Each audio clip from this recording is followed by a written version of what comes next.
தமிழகத்தில் திமுக குழுமத்தின் தயவு இல்லாமல் எந்த படமும் வெளிவர முடியாது என பா.ஜ. மூத்த தலைவர் ராஜா தெரிவித்தார். நேற்று அவர் அளித்த பேட்டி, கடந்த 2014 லோக்சபா தேர்தலின் போது இந்தியாவின் பிரதமராக மோடி தேர்வு செய்யப்பட்டால் 100 நாள் திட்டத்தை ரத்து செய்து விடுவார் என முன்னாள் மத்திய அமைச்சர் சிதம்பரம் பிரசாரம் செய்தார்.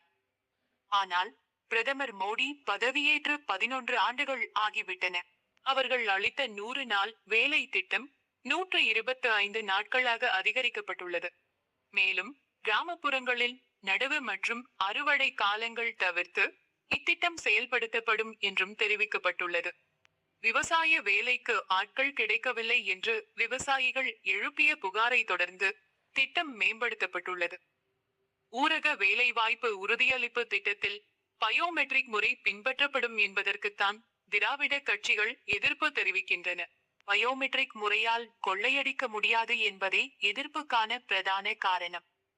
பராசக்தியோ ஜனநாயகன் படமோ தணிக்கையில் பிரச்சனை என்றால் அதை எப்படி மத்திய அரசு மீதான குற்றமாக சொல்ல முடியும்?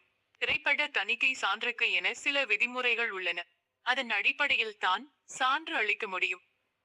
இவரு படங்கள் வெளியாவதில் ஏற்பட்ட சிக்கலுக்கு பட தயாரிப்பு குழுதான் காரணம். மத்திய அரசுக்கு துளிகூட சம்பந்தமில்லை. நடிகர் விஜய்க்கும் பா.ஜ.வுக்கும் எவ்வித பிரச்சனையும் இருந்ததில்லை. மத்திய தணிக்கை துறை அதிகாரிகள் படத்தில் ஆட்சேபனைக்குரிய காட்சி பதிவுகள் இல்லை என்றால் சான்றளிக்க தயங்க மாட்டார்கள். சர்ச்சைக்குரிய காட்சி பதிவுகள் இருப்பதாலேயே தணிக்கை சான்று வழங்குவதில் சிக்கல் உள்ளது. இப்படி தணிக்கை சான்று வழங்க மறுப்பது இதற்கு முன்பும் நடந்துள்ளது. எந்த திரைப்படமாக வேண்டுமானாலும் இருக்கட்டும். தமிழகத்தை பொறுத்தவரை ஆளுங்கட்சி நடத்தும் நிறுவனங்கள் தயவு இல்லாமல் வெளியிட முடியாது. தமிழகத்தில் தே.ஜ. கூட்டணி ஆட்சி ஏற்பட்டதும் இப்பிரச்சனைக்கு முடிவு கட்டப்படும். இவ்வாறு அவர் கூறினார்.